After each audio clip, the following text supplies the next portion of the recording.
Welcome to another episode of the Metal Queens podcast. I'm Steve Richards. This is a show where we celebrate the fierce, the powerful, and the women commanding the metal world stage.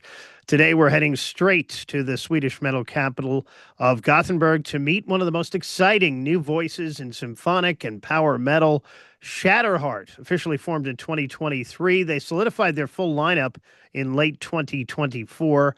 Their debut album, Infernal Symphony, is out now on all platforms. And today we're joined by the powerhouse Right. vocalist, Alicke. Welcome to the Metal Queens podcast. Thank you so much. Thank you for the invitation and the interview. It's Thank you. great to have you here joining us from Sweden. Alicke is originally from Greece. And speaking of Greece, I want to mention this. We'll mention this again, too. Friday, April 24th, you can see Shatterheart in Greece, in Athens, at the Ladies of Metal Festival going on that with an entire weekend, but they'll be performing on Friday, April 24th, and tickets are available for that great festival going on in Athens that last weekend in April. All right, so let's start at the beginning, Alicke. What Mhm. first drew you to music? Was music big in your house growing up in Greece? Uh, apart from my mom singing for herself, I didn't have anyone that was actively that was a musician. Nobody in my family was active in that area, and that just came naturally to me. It was my calling, to be honest. So I don't know how it happened, but it happened, and here we are. Can you remember the moment when you realized that your voice had some good power to it and maybe some good metal magic to it? Um, that was very late, I would say. I would say that I was somewhere between 16 and 19 years old, where I actually started exploring.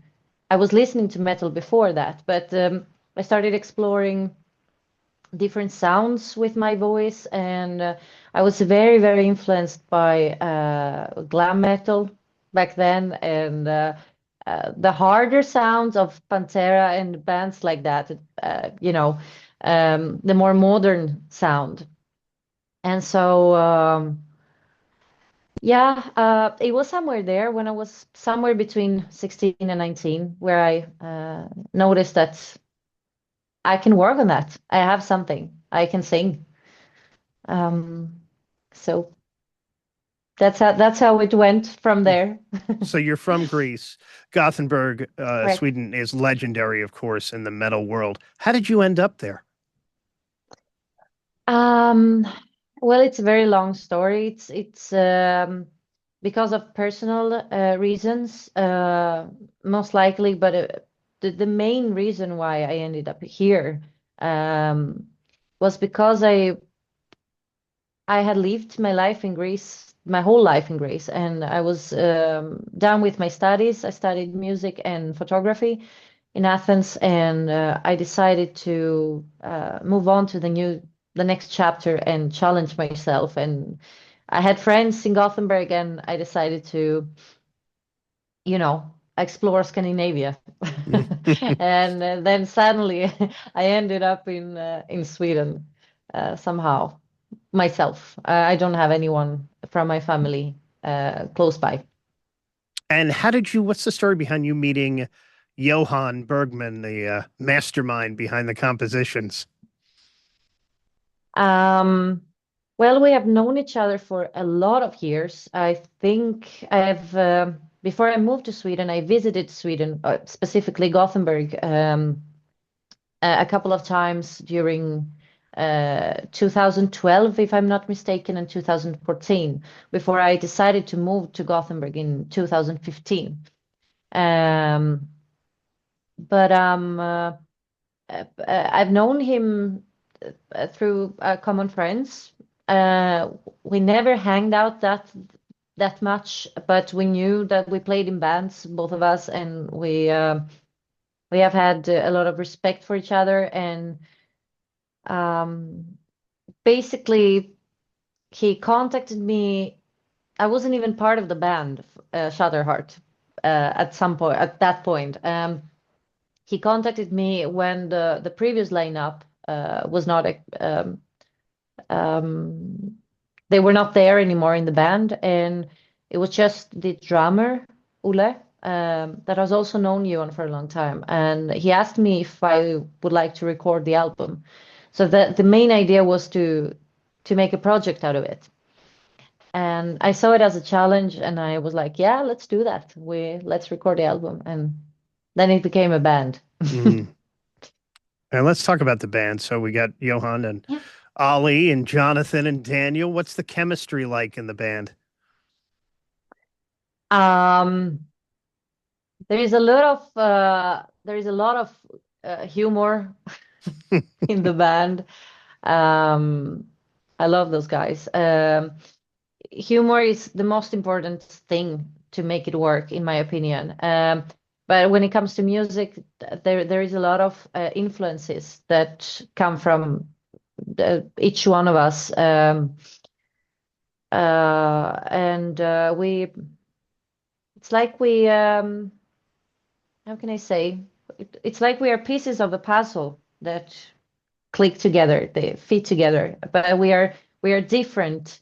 We have different influences, but we are still able to communicate, and we have that chemistry that is needed to form a band, if I may say so. Well, the debut album is out, Infernal Symphony. 10 tracks Correct. on this album. The big, bold masterpiece is the final track, the title track, Infernal Symphony. Do you have a favorite on this album? One or two?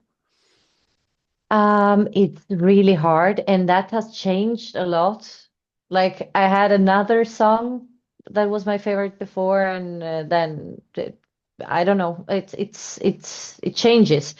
But I definitely think that Ground Turns to Dust Yeah. stands out for me. I really love that song because it's very dramatic in the beginning, and it has powerful drumming, which I really love. But I think Infernal Symphony and Afterlife gave me the opportunity, since they are the longest tracks in the album. They gave me the opportunity to build up the atmosphere the way I wanted and experiment with my vocals and do whatever I wanted. I had the freedom to create, which I'm really grateful for.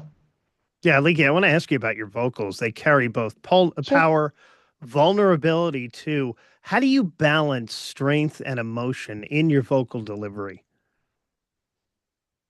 Um, I think technically they are essential. They complement each other, and they need each other to have a stable sort of way of singing that delivers, but also keeps my voice where it should be. So I think I need both, but yeah, it's a lot of practice and a lot of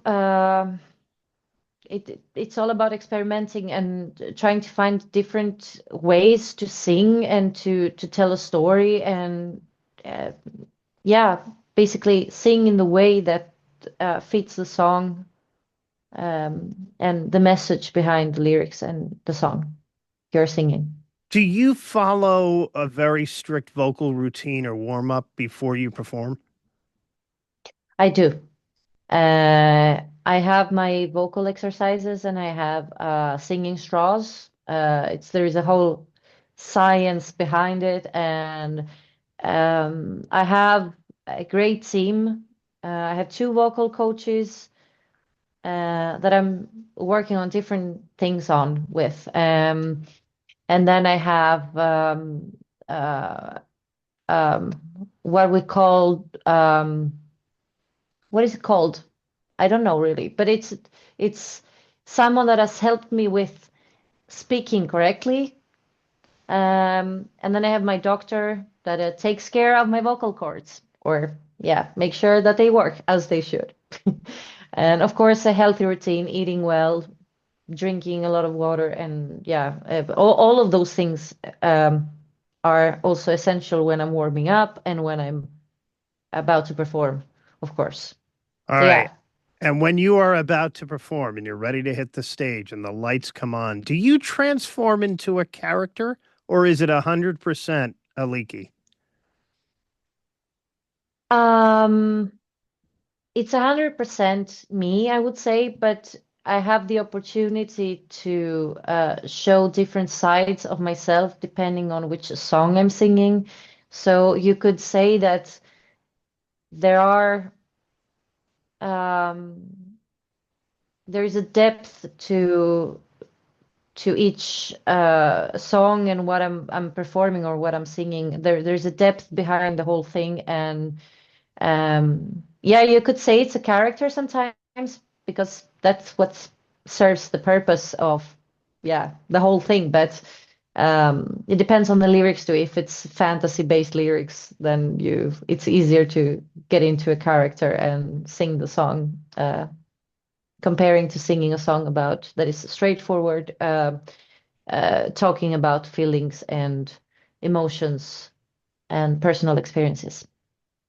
What's the best thing about performing live?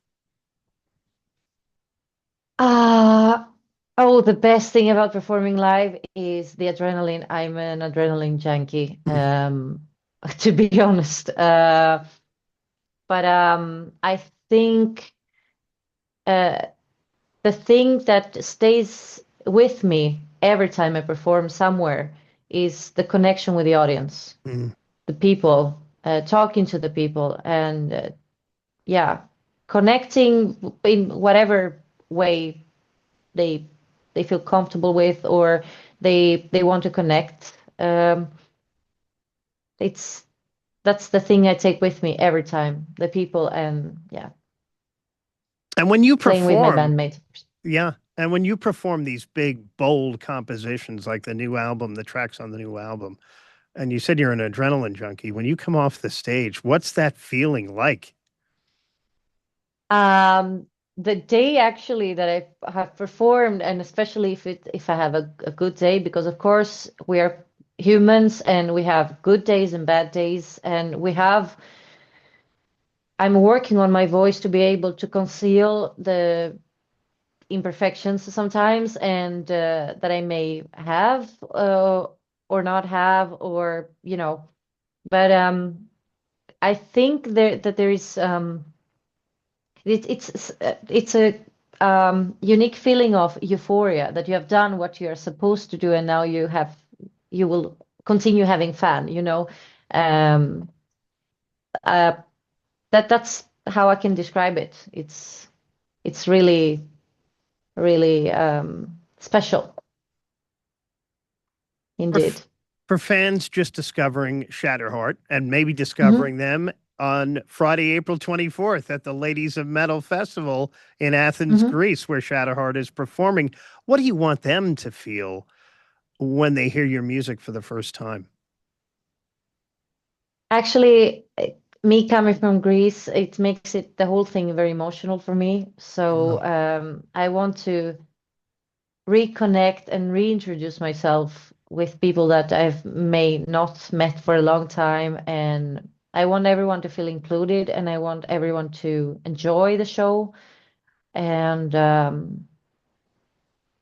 yeah, the whole album, the whole concept is about feelings, emotions, reflections, and I hope we will be there to feel those feelings together and um yeah, become one during that performance. That's my main goal. That's what I want people to feel. Yeah, this is going to be a special show for you going back to Greece, definitely. Yeah. All right, and I always ask artists from Greece, your favorite Greek food.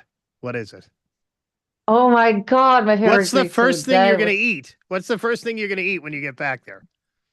the only thing, to be honest, the thing I'm asking for every single time is something called yuvarlaka, and this is like a soup with meatballs. Mm. I love that. It's my favorite, my go-to food. Um, I always end up there.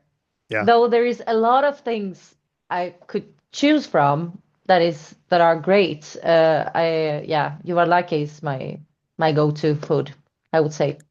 What is your go-to food in Gothenburg? Um, there's also a lot to choose from, but there are there is a dish, a Swedish dish that I like very much, Johan's frestelse, and I love also it's like fish and it's like a fish and potato gratin in the oven Mm. that I really love, and they have those pies with broccoli and cheese, and yeah, Uh, that is also a favorite. I love that. I'm Italian, so I love talking food. Yeah, I love food too. I'm a big foodie. So bring it on.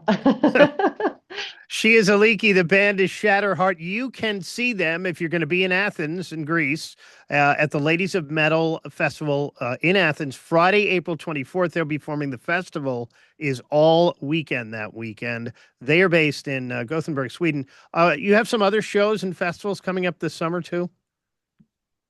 Yes, indeed. We have a couple of exclusive shows. One is at South of Heaven Festival in Czech Republic on the 4th of July.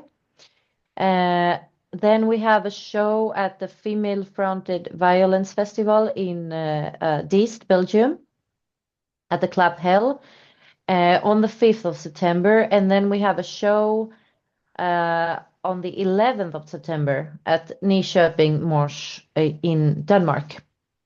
There are a lot of discussions about the tour. Nothing is official yet, but that is the next plan and the next step. But you will be able to catch us on during those exclusive shows. Yes, playing tracks from this brand new album, Infernal Symphony, Right. which is out now. Check that out. It's available now on all digital platforms, and follow them on social for updates on upcoming tour dates as well. And don't forget to subscribe to the Metal Queens podcast on Spotify, YouTube, and wherever you get your podcasts. Alicke from Shatterheart, thank you for joining me. Thank you so much. Thank you for this interview. Thank you. And thanks again for watching and for listening to the Metal Queens podcast. I'm Steve Richards. I will talk to you again next time.